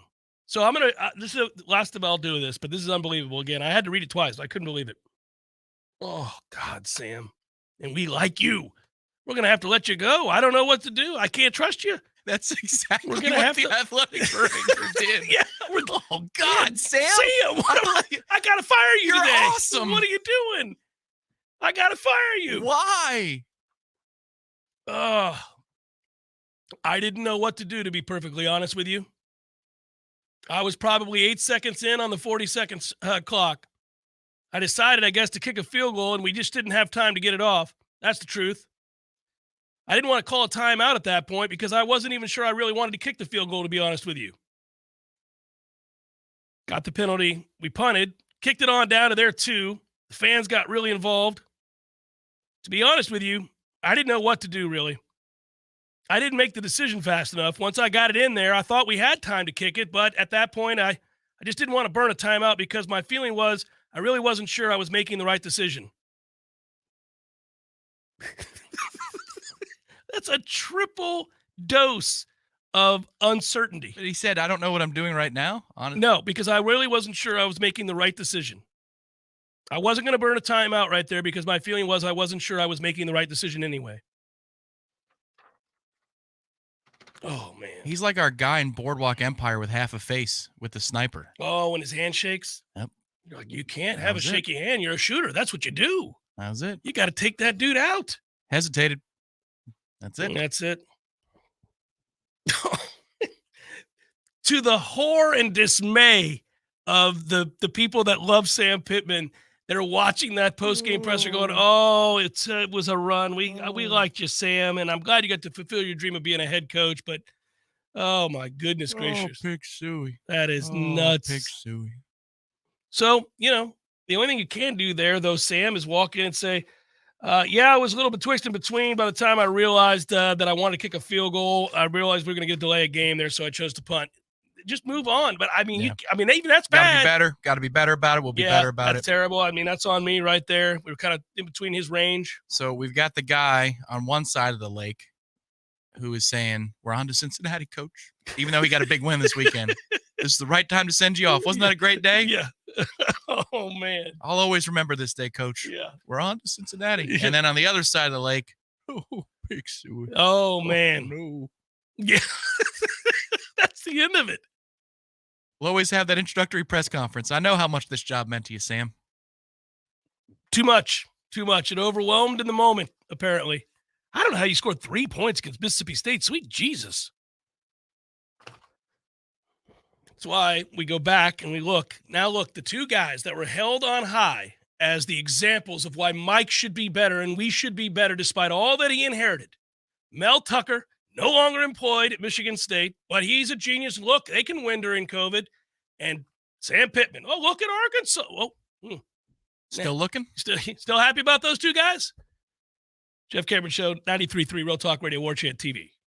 Hey, no fans, our partner ISF Inc. is a national management and IT consulting firm located right here in Tallahassee, Florida, solving the future for state governments through strategy, process, and technology. As a trusted advisor for state governments, ISF knows the importance of defining a clear and detailed strategy. Our friends at ISF can help your organization create a strategy that sets you on a path to success. ISF, your vision plus our expertise brings your brilliant ideas to life. Visit ISF.com to learn more. ISF, solving the future. Someone who thought texting was a better idea than stopping for a traffic light slams into your rear bumper. Now your back is injured and you've got to be at work and rehab all without a car. I'm Jimmy Fasig at Fasig Brooks. We hear stories like this every day. You shouldn't pay for someone else's mistake. Call us at 850-777-7777 and we'll make sure you come back stronger. The future of joint pain relief is here. It's QC Kinetics, Advanced Regenerative Medicine. This is amazing stuff. Hey, everybody, it's Greg Tish. If you've been told more steroids or surgery are your only options, don't be so fast to jump on that train. Get a second opinion and learn more about how you can harness your body's own healing agents to attack that joint pain you're having every morning. QC Kinetics doesn't mask the pain. These treatments go to the very root of the problem, using concentrated healing properties placed directly in your joint to restore and repair that damaged tissue. Imagine waking up every morning this fall with no more pain in your knees, your hips, your shoulder, your back, with no drugs, no downtime, and no surgery. It's all about the motion in life. And QC Kinetics is giving people their lives back with this all-natural treatment. Give my friends a call today, 850-391-4280. That's 850-391-4280. 850-391-4280. QC Kinetics, the nation's leader in regenerative medicine. A cup of joe, Java, brew, go-go beans, brain water, liquid lightning, wakey juice, whatever you call your cup of coffee, you're missing out if it's not Grassroots Coffee. At grassrootscoffee.com, you'll find an easy way to order the best roasted coffee beans available. It's very simple. Choose the blend you want and how you want it ground, and the bag you receive will have the date your beans were roasted and packaged on it, all written by hand and signed by the roast master himself. You'll know that's as fresh as it gets. You can get Grassroots outside of your house also at some of your favorite restaurants in town. Next time you're out to eat, try asking for Grassroots Coffee by name, because there's a good chance they will have it for you. And if you own a business, Grassroots Coffee has options to stock your break rooms with all the productivity powder your team needs. Plus, like some other options that you'll find at work, Grassroots Coffee actually is a part of our community. Get to grassrootscoffee.com today and get yourself a treat. Some locally owned, locally roasted, and locally loved Grassroots Coffee. There's fun to be had every night at the Corner Pocket. Take home prizes on Trivia Tuesdays and Beer Bingo Thursdays. And kickstart your weekend with Martini Fridays. Plus, happy hour runs every weekday and game day specials every time the Noles take the field. Watch all the best games at the Corner Pocket's Vegas Wall, featuring 560 inches of flat screen TV heaven. Oh, really? The best food, the best drinks, and the best place to watch all the games. Tallahassee loves the Corner Pocket.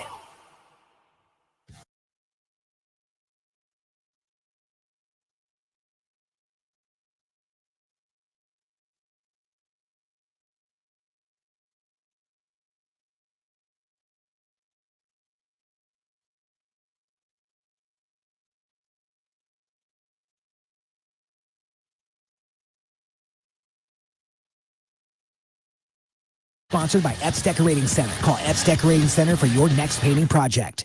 We all want more energy, more strength, more results. Well, welcome to Orange Theory Fitness as you take a step towards feeling more alive today. Backed by science, Orange Theory's heart rate monitored workout is scientifically designed to keep heart rates in a target zone, spiking metabolism and increasing energy. Orange Theory Fitness is a one-of-a-kind group personal training workout resulting in more energy, visible toning, and extra calorie burn for up to 36 hours. Experience a more vibrant life today with Orange Theory Fitness. To find out more, go to orangetheoryfitness.com.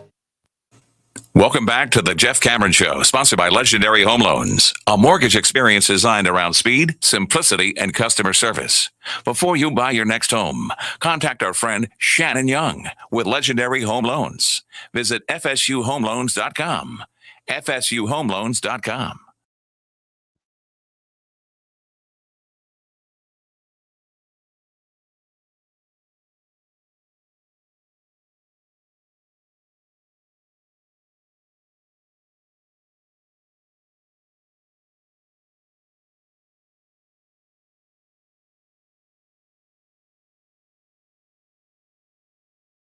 Real Talk Radio, Warchant TV. Let's say thank you to a couple of folks here. I got an opportunity to do so.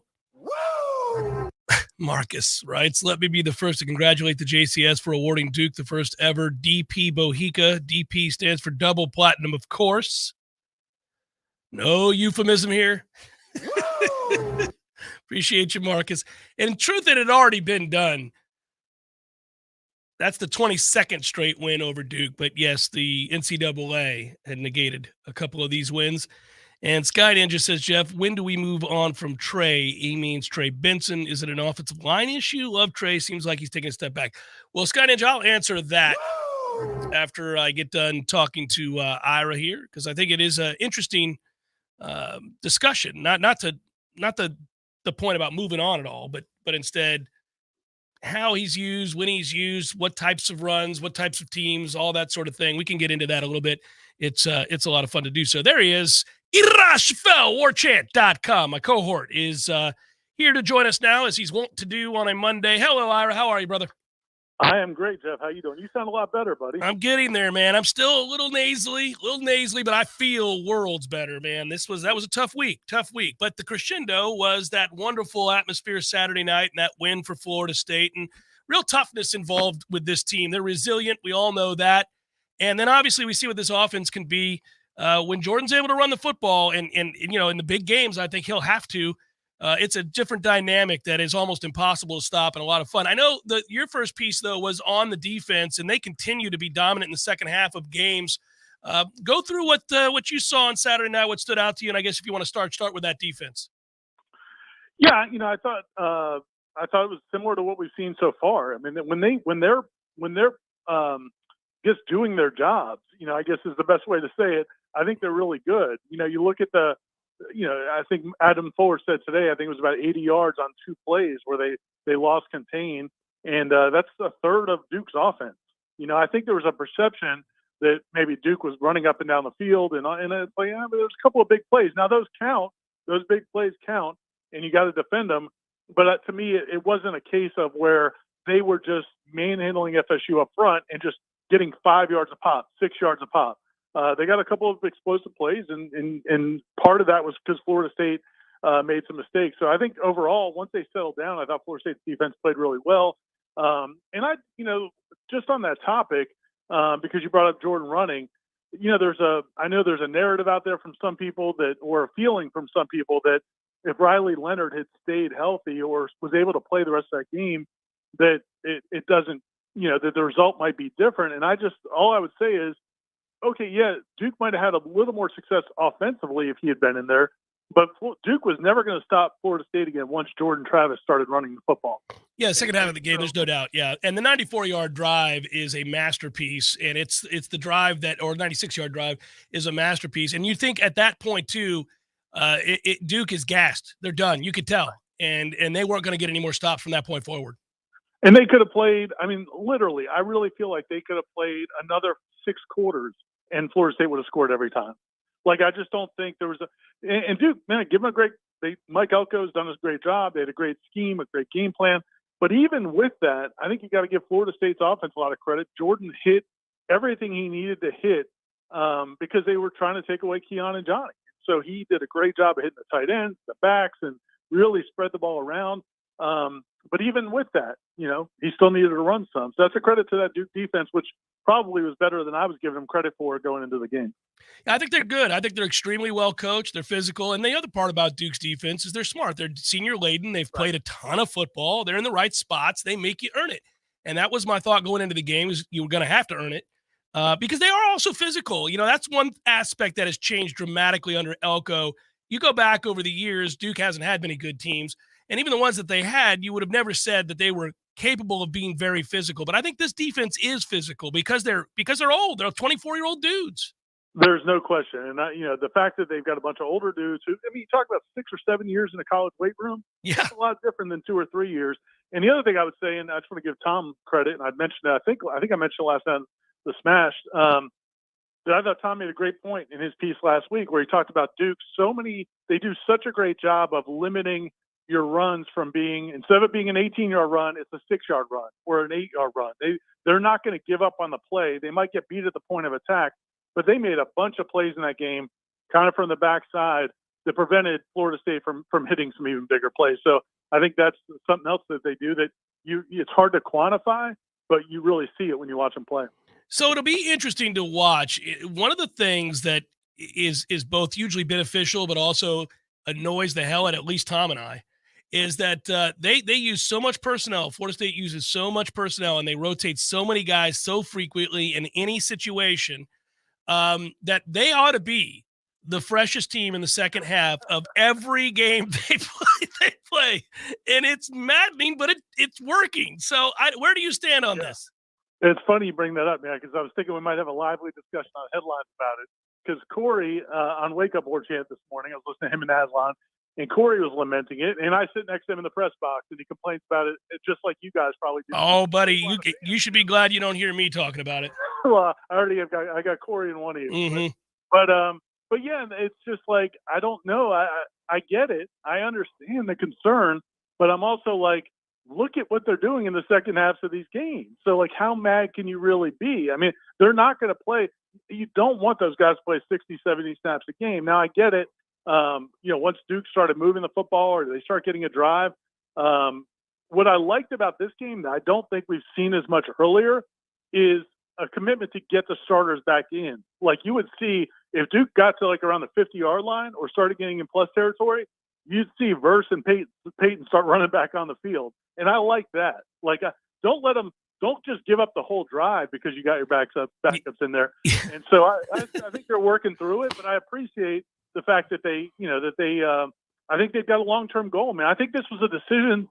I bet you this whole coaching staff made this decision back in the summer about playing these 8 offensive linemen, about rotating frequently on defense, because they thought, what's going to give us the best chance in December and January? Yeah, and they've had a lot of guys, as Norvell would constantly point out, that have played a lot of football. And I think that there's a duality to that. He's saying that some guys needed to rest up. Some guys had to recover from some things. And some guys maybe don't need to play a lot of snaps in games where you're, probably heavily favored and going to find a way to win the game without their services for more than, say, 30 or 40 plays. I think it's tough because, yeah, you're right. When you're watching a team go down the field, and I won't name any one player, but there's several times where you'll see 2 or 3 guys that you go, that's not the starter. We could prevent this drive from happening. Let's make sure we do that by putting the starters in. It does get old. But I do think also you won't see that. Well, maybe you will, but it doesn't seem likely you would see that against a team like Miami or maybe Florida on the road. You would think that the rotation would get shortened some. And to me, it's like, it almost feels like, and look, man, they can get burned one. The analogy I was thinking of is like playing like when you're slow playing a hand in poker, mm-hmm. and you don't have the nuts, but you feel like you've got close to the nuts, like you've got a great hand, and you're slow playing to try to get somebody else to raise you and really boost up that pot.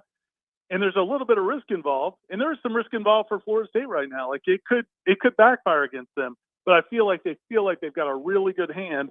And they just want to kind of see if they can really hit it big at the end as opposed to maybe, going too aggressive early.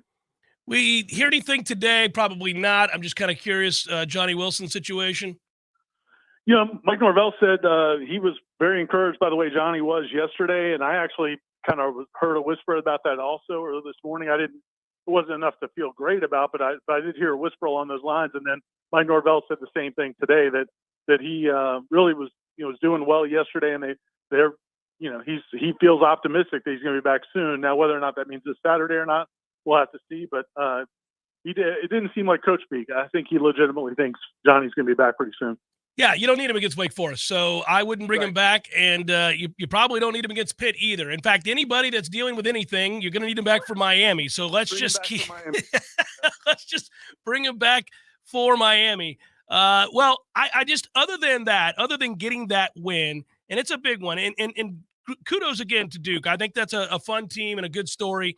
But Florida State now sits in a position, Ira, where we are staring this college football playoff and certainly the ACC Championship game right in the face. You can see the light at the end of the tunnel.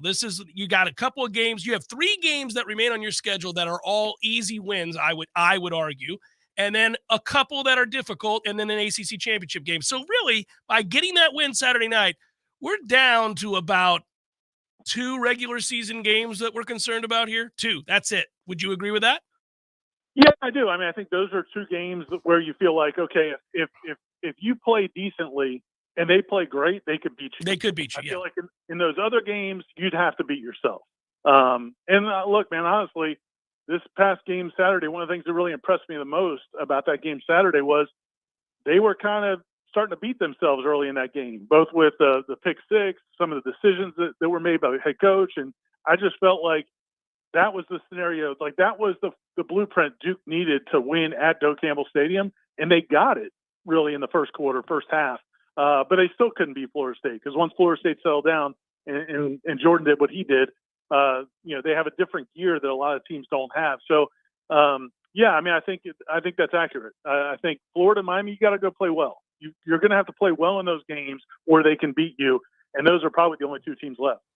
It would be weird for me to do this, but I think I'm required to do so. By the way, for those that don't know, ACC tip-off media days, it's held this week.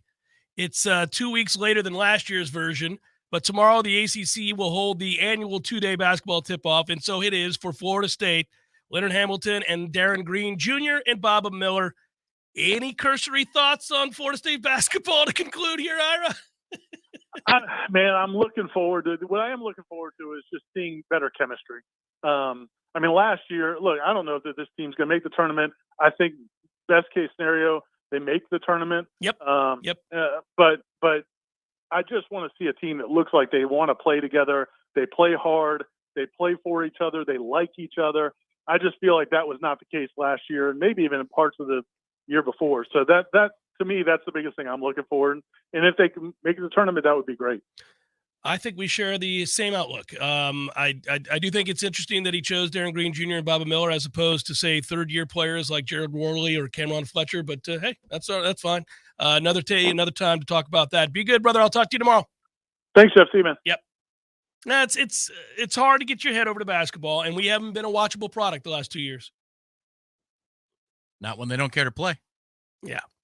That's never something I would ever thought I'd say, that we were watching a team that doesn't care to play. I'll never forget. I was sitting in the clubhouse of Cap City for the North Carolina at North Carolina. I think it was 20-2, 24. I mean, it was something like that where the game started, and we clearly didn't get off the plane. Yeah.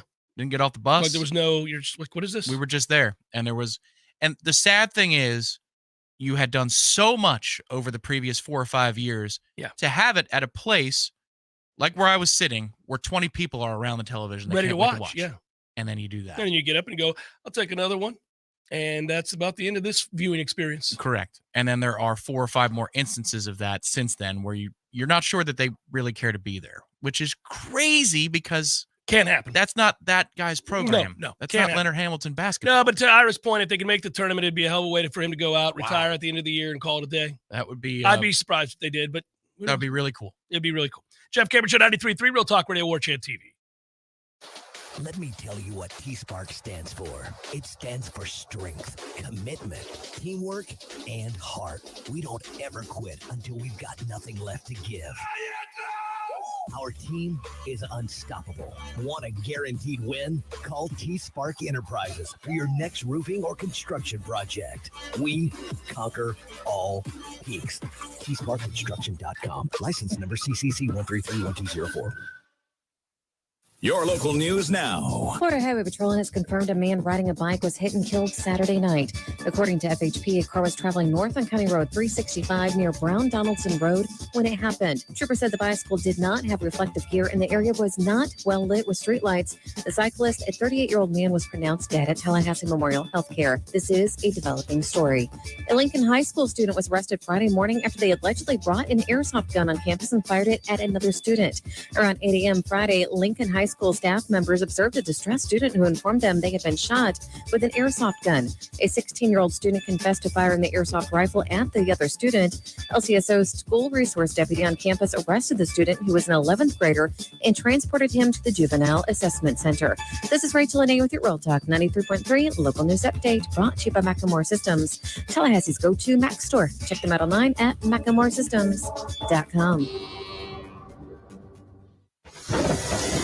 This is meteorologist Paul Trombley with your Real Talk 93.3 weather update. Sunshine mixed with cloud at times this afternoon with highs around 83. Easterly winds 5 to 10 miles per hour. Partly cloudy skies again tonight. Lows dip down to about 60. High of 82 tomorrow. Mainly sunny skies and calm. Mainly sunny Wednesday with highs around 82. 84 Thursday. This report is brought to you by the Lawn Johns. For all your landscaping and lawn care needs, visit thelawnjohns.com. Right now, 81. Let's take a minute to imagine all the things you can accomplish with help from Southeast Portable Buildings. Are you a hoarder? Hoard some more. Get a storage shed. Mother-in-law moving in with you? Put her in a shed out back. I'm kidding. Still working on that engine that you're going to finish from last summer? Uh-huh. Move it out to a new workspace with Southeast Portable Buildings. From she sheds and man caves to repair shops and trophy rooms, the possibilities are only limited to your imagination. Visit Southeast Portable Buildings today. So everybody knows, Eddie, that you are a spectacular cook. Of course they know that. If they go into Bumpa's, the food is always good. I mean, everything on the menu. Mm-hmm. Everything at Gordo's is delicious. I always, of course, get the bungalow chungla, as I call it. The pan con lechon, Jeff. Is that what is the pork? The pan con lechon, Jeff. Okay, the bungalow chungla. It's delicious. All of these things, all the items, everything you do, a master cook. But, sir, I would ask you, what is a skill that you possess that you're particularly proud of that nobody would know and that you could share with us here? Growing hair, Jeff. Growing hair. You're an asshole. Gordo's, bringing the flavor and flair of Cuban food to Tallahassee since 1996. The Jeff Cameron Show, brought to you by Orange Theory Fitness. 2 Tallahassee locations, Midtown on Thomasville Road and Northside in the Village Common Shopping Center. Online at orangetheoryfitness.com.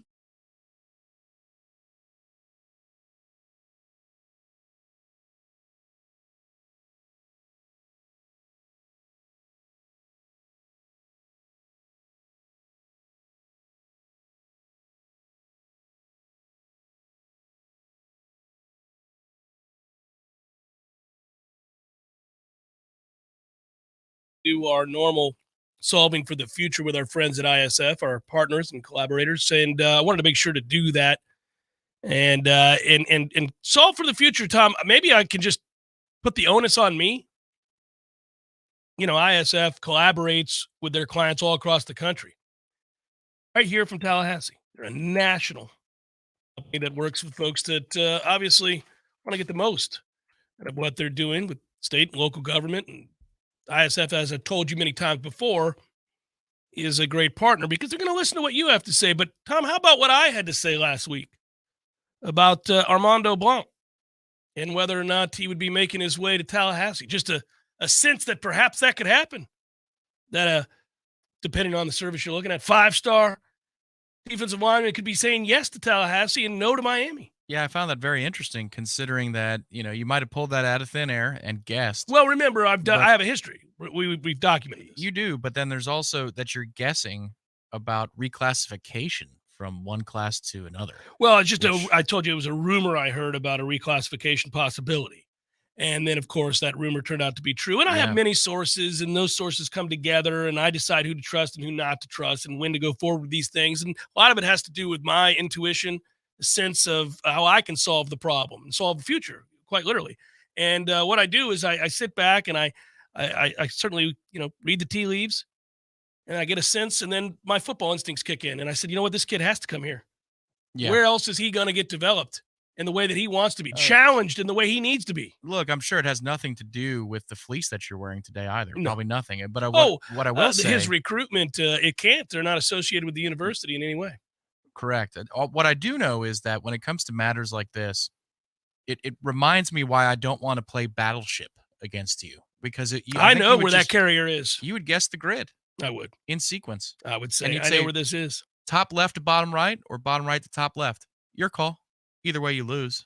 Here's a G7 for that ass, and you'd go, boom. Yeah. The first time I say something and you say miss, you're like, well, the game's over. The game is over. It's like missing your first shot in pool against me. That's it. Would you like ready to get run? Would you like to continue, or do you just want to go get a beer? Which of your ships would you like me to sink first, is the way I often phrase it. Do we want to go through this slow and painful, Or do you want me to take out the battleship right off the bat? Let's go. Well, the carrier. The carrier is just, Armando had this to say. This is home. I have been discussing with family, and I have decided that Florida State is where I am meant to be. After talking with Jeff Cameron for hours, I thought, you know what? This guy's right. I don't know. I didn't know who he was, but he makes a lot of good points. Oh, he knew who I was. Let's not get crazy with our examples. 6'4", about 260. Also a great student. And that's how you reclassify. You better be. That's what you do. And he's told all that would hear, I am reclassifying to 2024. Jeff was right. Now, I did have the credits. They did. A lot of the sites left the Jeff was right part out of the quote. I don't know why they would do that, but that's jealousy. That's probably jealousy. Old Cameron got it right again. He's done it so many times, going all the way back to Noddy. And now he's doing it again. Well, Eddie Goldman before that. Eddie was the first. That was recruiting class of 13, I think. Well, we saw Eddie, and I said, well, he has to be a Nole. And I sent out the vibes to the universe at that time. Remember, we said that on the air. Now, you couldn't coax consistent effort out of Eddie. Nope, just did it for the biggest moments. So I did coax that big hit down along the goal line there on that center. Yeah, for Clemson. Scared the hell out of him. Yeah, he snapped it over his head after that. Boy, oh boy, how things repeat themselves, right, Dabo? They're on the inch yard line going in for a touchdown. I do like, and I want to give Coach Odell a lot of credit here too. Armando, in addition, Armando said Coach Higgins has developed a lot of defensive linemen, brought them in to see what they're made of, and built them back up. So it'll be good for me to be in that situation. That's true too. In addition to me coaxing this commitment, I think Coach Odell Higgins did a good job too. I want to give him his just due. It would be like the festival poster. You know, you have the 36-point font, and then he's got the 24-point font. And people are like, I like Odell. You know what? Yeah, that's a solid day right there. That's a good lineup right there. Yeah. Obviously, Jeff's the headliner, but look, Odell's right there. We need to get there a little earlier today. Yeah, let's do it. Stock up the cooler. Robert asked in the chat very quickly, and it's a super chat, so thank you. Woo. If I could only go to one of these games, which one should I go to? The Miami game here or the Florida game after the holiday? It's the Miami game here. Okay. First of all, I think that Miami team is good enough to beat you if you don't play well. We'll have to see what the status of Tyler Van Dyke is for that game. He's dealing with injuries. We got a heads up before that game. It didn't do us any damn good, but we got a heads up before that game that Tyler was not going to play. Yeah, 5 yards of an attempt where it's good enough. Strange. Ridiculous. But that said, he is rumored to have more than the leg issue. There is a thought that he's got a back problem too. Now, I don't know that for sure, but that is the rumor. We playing Battleship again here? What's going on? Well, let me just say this. If you come into Tallahassee and you do not have him at quarterback, you're going to lose. They're going to have him. This kid was not good. Your future is solved, Miami. Yeah, that is correct. ISF we've got this one pegged. This won't even be, amongst the 80 unique clients served over 1,500 projects type stuff. This is just straight up. We've got this. Don't worry about it. We don't need to collaborate, nothing. G3. Miami's done. So the thing is, though, they got away with that against Clemson, as we said, and their defensive line is very good, and they have some very talented young players, and this disturbs me because they're getting better. They're still poorly coached in-game. In-game, it is a nightmare. It always will be because Cristobal is a terrible in-game coach. Has been everywhere he's ever been. But he does get good players, and if you don't play well, those good players make plays. And Chaney's not afraid. No. Leading the way. No, and their offensive line is good. Their defensive line is good. They're able to stop the run. But that's why the future may have been solved by our recent past. What Duke did to challenge us is going to play on film. I mean, more than just their Sunday wrap-up about correcting mistakes. But you don't think that some of those plays and some of those things that Duke did to us in the trenches are going to come up again for Miami preparation? It's a huge lesson to be able to learn when you win by 18. Yeah, Miami's defense, live spectator, was partly the reason for Clemson's offense being cheeks. And Miami's defense is good. It just is, and it's getting better. And they continue to play younger players who are making a difference. I'm not telling you that they're God's gift to football or that we should be scared. I'm telling you that they're going to be hard to block, and if you don't play well, you could lose. It's going to be a good game. Now, if they don't have their starting quarterback, this game will resemble what happened with Duke. Let's say that Van Dyke does play. Yeah, and it's a couple weeks from now, so he's got time. Yeah. What do you think the total for that game would be? Ooh. Because it could play out a lot of different ways. It really could. Well, I'll be curious when Vegas starts to figure this out. Now we have won with Florida State a lot, both in totals and given the points, for a couple of reasons. Explosive plays, Florida State brings them to the table every game. And we now have, won 13 straight games, and we've scored over 30 points in every one of those games. So you roll out of bed scoring 30 on your bad days. Yeah. So whenever I see a total that's 40, I go, what is wrong with you, Vegas? What is wrong with you? We're going to score 30, period. It's the law. Sorry, we're going to score 30. And, at some point, you would think that they would figure that out and boost those totals up into the 50s a little bit more often. Now, our defense is shutting folks down in the second half of games, period. They just are. So it is curious at this point. Total 58. Yeah. I'll put it at 58 right now. Go down the middle because you could see it being in the mid-60s. Yeah, I put it at 58. I think both defenses get some stops here, and yeah, it makes it a little bit more difficult. Do we have more Zaxby's locations in town today, as of right now? It's so cool that you asked. So my wife asked this morning because she has to work late today, and she said, maybe you could swing by Zaxby's. And I said, which one? And she goes, well, gosh, Jeff, you always tell everybody there's more Zaxby's in town than ever thought possible. And I said, that's true. Do you know how many there are today? No, I said, 2 more were built. 2 more were built. North side of town. I just found this out. North. 84 Zaxby's. 84. 84 Zaxby's, up from 82. 84 Zaxby's in town. And, of course, all of them here to serve that delicious chicken. You could get a platter. You could get a chicken sandwich. The chicken Philly. You could get the chicken Philly. And you know that they're giving back. Glorious, glorious. We got baseball tonight. 2 games. One starts in a couple of hours and another one later tonight. I will watch that. And you want to hit probables? We got time? We've got 25 seconds. Probables? I probably should have pulled it up. Who's starting for you guys today? Aaron Nola. Aaron Nola starting. I know Max Scherzer starting for the Rangers. There it is. That's not a good idea. Good work out of you. Good work, Director Matthew. Be well, everybody. Peace.